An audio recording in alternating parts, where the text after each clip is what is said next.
guys, it's me, Dreaming again. This is new, I guess. So, someone from Wizards has finally stepped up and finally just said what needs to be said on behalf of somebody who won't frickin' take responsibility for her actions, Cynthia. Now, I'm not naming any specific Cynthia. I'm just gonna say Cynthia and leave it at that.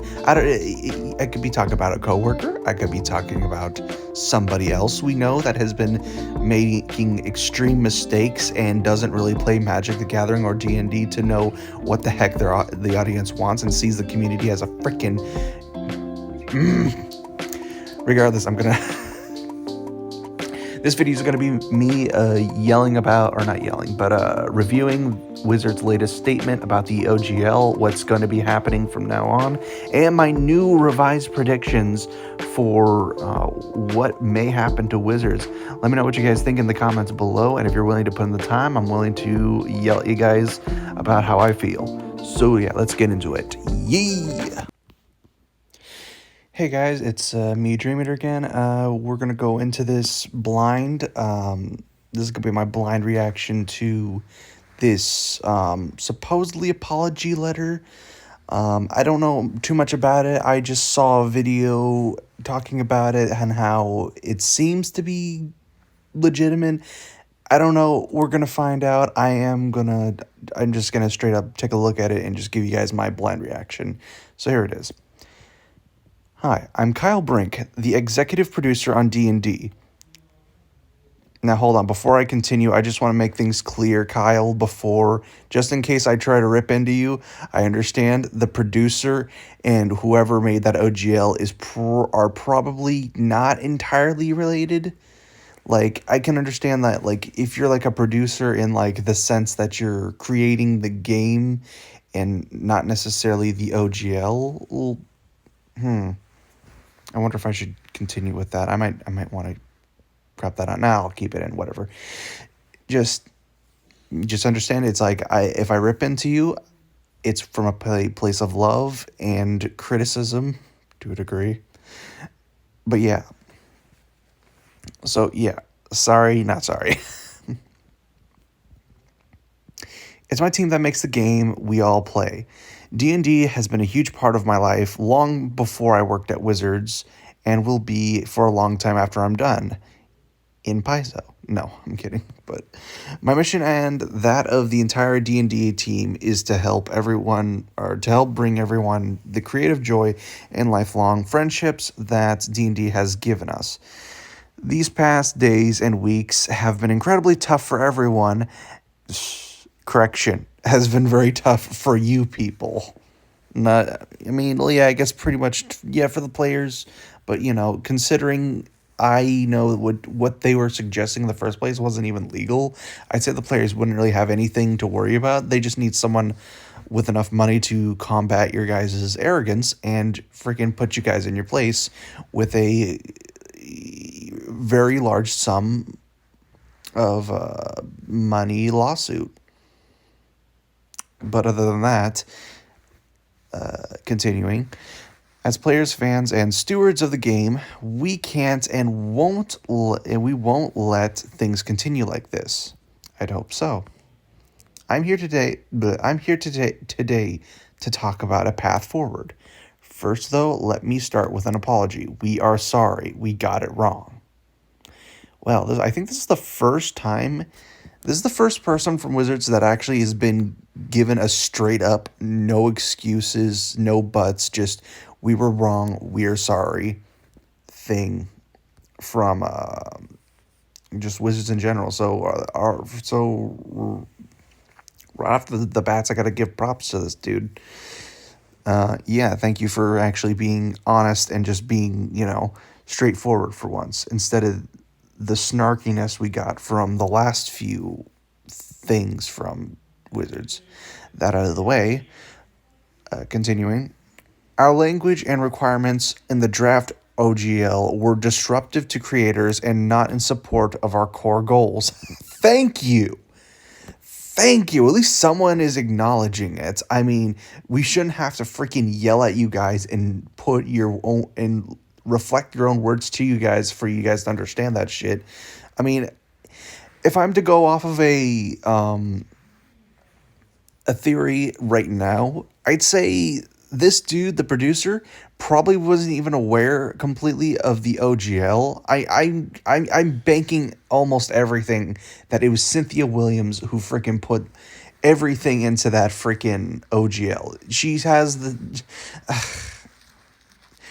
her, Mark Rosewater, and then whoever the other third guy is, that I keep forgetting the name of. Those guys give me the vibration that they do not care one bit about our feelings, especially Cynthia. Cynthia, you know nothing about card games, and I mean that in a matter of fact kind of way. I mean, you literally don't know, and that's understandable. But for goodness sake, please, try to take some interest in the game you're freaking going for. You're you're managing, for goodness sake. Like, it frustrates me. That and D&D, for goodness sake. Started freaking jump into a campaign. It's not that hard. It's just freaking it's adult make believe, for goodness sake. How the heck can you not get the hang of adult make believe, people? Okay, I'm cooling down. I'm sorry. It's just I got so many feelings right now. Okay, moving forward. Okay, it was not in support of our core goals of protecting and cultivating an inclusive play environment and limiting the OGL to TTRPGs. Then we compounded things by being silent for too long. Yeah, because somebody thought it'd be a good idea to just go quiet because they thought we were just overreacting and not we're being dramatic. Like we're the fucking problems. Shit. Okay, we hurt fans and creators when more frequent and clear communications could have prevented so much of this. No shit. It literally took us getting to your wallets. Took us freaking unsubscribing from D&D Beyond. Well, you guys subscribing from D&D Beyond. I don't play D&D in general. I play MTG, but even then, I haven't been playing MTG Arena just because. In fact, maybe I should even just close out my account. I wonder if that would send the message too. Either way.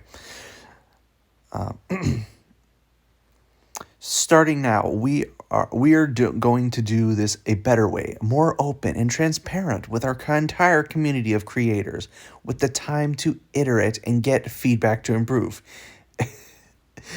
This is literally what the last fucking letter was trying to say that they were doing, but with actual feeling behind it. I'll admit them that. For goodness sake, like, the last one's like, well, we did this on purpose to get the feedback. I'm like, no, you didn't. It was leaked and you're trying to pass it off like it wasn't. At least this dude is saying, yeah, what we did was stupid. We're sorry. We're going to do this from now on. The dude actually sounds like he's being sincere. I can't say for certain, but a lot more effort and heart was actually put into this letter. I still want that video of Cynthia Williams on her knees begging for forgiveness, though. I will not be satisfied until I see that freaking video. Cynthia Williams, you better be listening to this. I want that fucking apology, damn it. Okay. If this sounds familiar, it's because it's how we do it for the game itself. So let's do it that way for the OGL too. We'll listen to you, and then we will share with you what we've heard, much like we do with our Unearthed Arcana and 1D&D playtests. Hold on. And then we will share with you what we've heard. Something about that doesn't seem right with me. I'll put a pin in it for now, but yeah. Okay. This will be a robust conversation before we release any future version of the OGL. Okay, that's good. Here's what to expect. On or before Friday, January 20th. That's in a couple days. We'll share a new proposed OGL documentation for your review and feedback, much as we do with our playtest materials. I wonder why you guys didn't do this in the first place. I wonder. After you review the proposed OGL, you will be able to fill out a quick survey. Much like Unearth Arcana playtest feedback surveys, it will ask you specific questions about the document. No. Back up. No. I'm not gonna let that slide. There. You'll be able to fill out a quick survey, much like Unearth Arcana playtest feedback surveys. I don't know anything about those, but from what you're saying, it will ask you specific questions about the documents and include open form fields to share. Okay. Never mind. Include open form fields to share any feedback you have. I was going to be very I was about to get very wishy-washy with the whole specific questions. I'm sorry, when you narrow questions down, that is a sense of control. Like you are trying to control the flow of the conversation. It's like from 1 to 10, how great would you describe this new OGL? And in the comments below, please describe only the good things you've noticed. All the bad ones will be put in review for later, and then you just throw out the bad reviews and just keep the good stuff. It's like, I'll smack you. But no. As long as there's like as a way to share all your feedback, then there should be that should be a good way to make better feedback for this kind of stuff.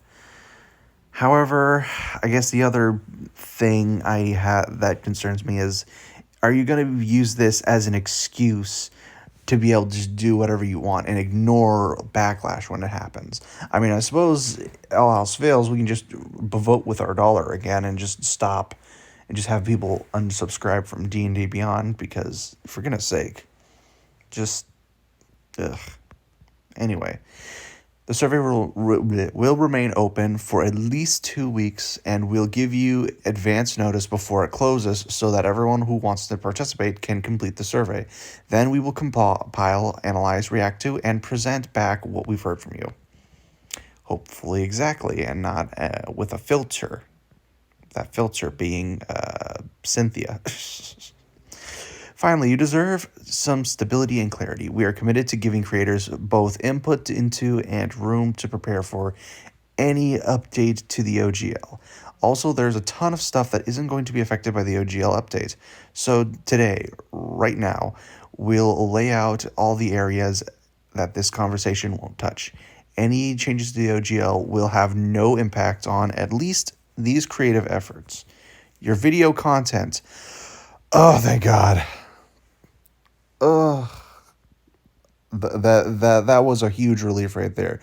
Crick Crab, Den of the Drake, Crispy's Tavern, and I forgot Bear Bard Tales too. I freaking love Bear Bard Tales. He is just he's funny. Oh God, some of the dad jokes he cracks fucking kill me. I'm a sucker for dad jokes. I can't deny that shit. But anyway,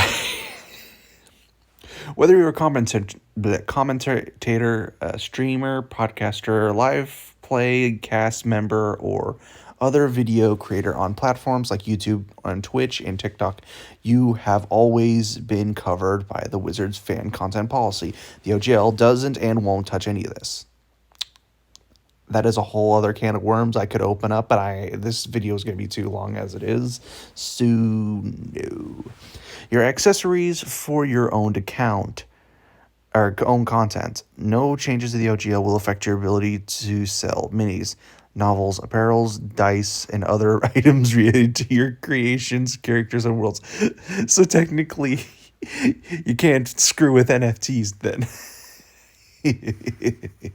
I mean, for goodness sake, I don't even know how you would even make NFTs for freaking Dungeons and Dragons. Somebody explain that to me in the comments. I will never be able to understand that. Non-published works, for instance, contracted services. You use the OGL if you want to publish your works that reference 5th edition content through the SRD. That means commissioned work to paid DM services, consulting, and so on aren't affected by the OGL. Before I continue, let me just. Will have no impact on at least. Okay, hold on. No.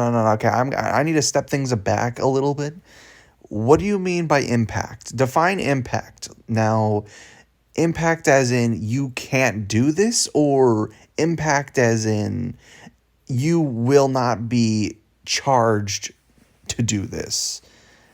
Because those are two extremely different things, and just because you say impact, it doesn't mean you won't have any charge on it. Okay, yikes. I'm starting to read between the lines now, and it's a little bit scary. There are still a lot of things unclear about this.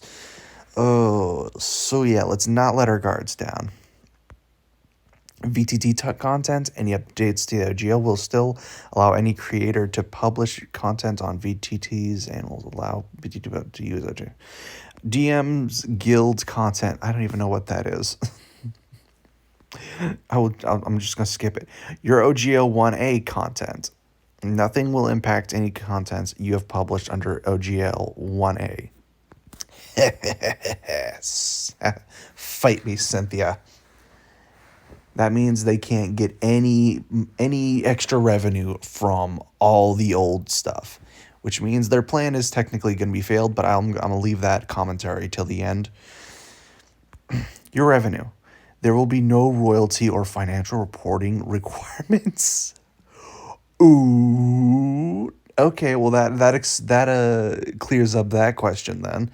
Your ownership of your content. You will continue to own your own content with no license back requirements. The 180 people. Now, you might be thinking I'm getting a little bit too excited and calling it too early, but no, I mean, this is in writing and from someone who is from D&D Beyond. So if they go back on this, it'll just cause a snarf ton more backlash. So yeah, that's my reason. Okay, that's all for me. All from me for now. You will hear again from us on or before Friday, as described above, and we will look forward to the conversation. Kyle Brink. Okay, so my initial thoughts. I want to say, Kyle Brink. Thank you. I am actually really glad to see that at least somebody in the gosh darn in your freaking soulless company actually has a freaking brain, let alone a heart.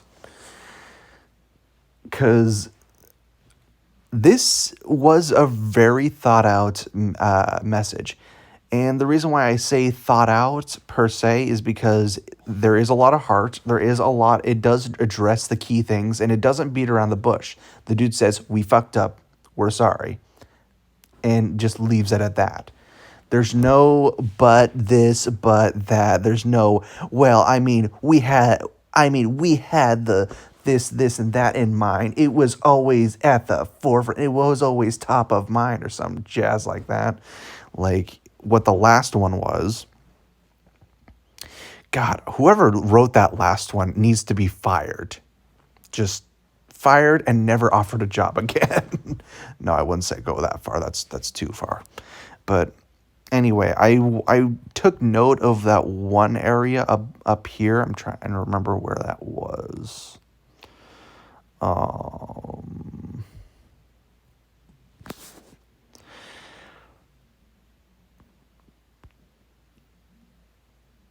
Let's see.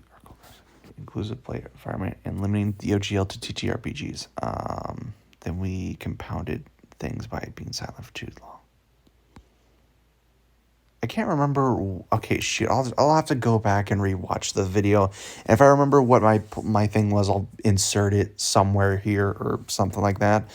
But anyway, so in all, this does give me a lot of relief because that means my favorite YouTubers, the quadfecta I just mentioned earlier, Crick Crab, Den, and Crispy, and then Bear Bard.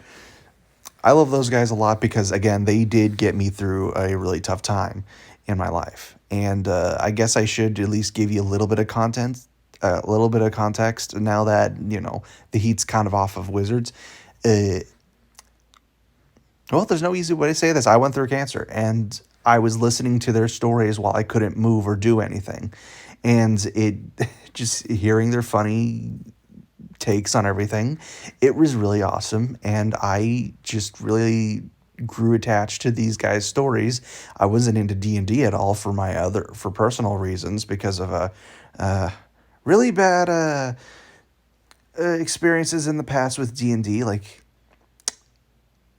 It could get its own horror story bad. Maybe not that bad, but still.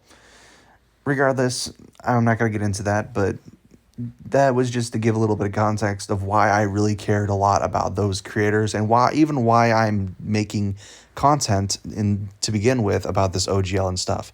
It's not just because it affects Magic. It's not just because the OGL is a messed up thing. Actually, it is a lot about that. I'd probably be talking about it regardless, to be honest, because what Wizards is doing is very, very messed up. So, yeah. Regardless, I'm really grateful to that their channels aren't going to be affected. And with all that out of the way, it really does sound like they just 180'd entirely, which means this new OGL theoretically isn't going to make them any much more money. And the fact that they just had a bunch of cancellations from D&D Beyond, and I don't think they're going to get too many of those cancellations back, considering the lack of trust.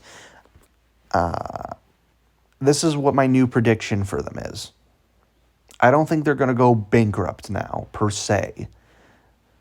But I do think that they are in way too deep between this and then Magic the Gathering being all, screwy. They don't have much of a leg to stand on. And so I really, really doubt they can make a really good comeback by the time this next quarter hits. And trust me, guys, I'm going to be making a video on what my new thoughts on are for Magic the Gathering once Hasbro hits their fourth quarter and we see the results. We see the results of them losing money because no doubt in my mind, they have lost money again. And the best they can do is buy back their own stock or whatever, so that way it doesn't appear to be that much money. I'll explain what I mean later in the next video. But yeah, I just want to just leave you guys with that. And then also, let me think. Any final thoughts? Kyle, if by some miracle you're stumbling upon this video, thank you. And while it's not the absolute firing of all the corruption in your company, and then the CEO of Hasbro on his knees, his or her knees, begging for forgiveness, Japanese style, this is at least nice. At least this does seem like it was well thought out, and it's in writing, and we have a way to reference it again in case you guys go back on your word. So that is at least a nice thing. Regardless, I want to know what you guys think in the comments. How do you feel about this OGL stuff now? What do you think about this? Is this just an excuse? Is this at least some kind of right direction for Wizards to be taking? Let me know what you guys think in the comments below, and I'll see y'all later. Bye.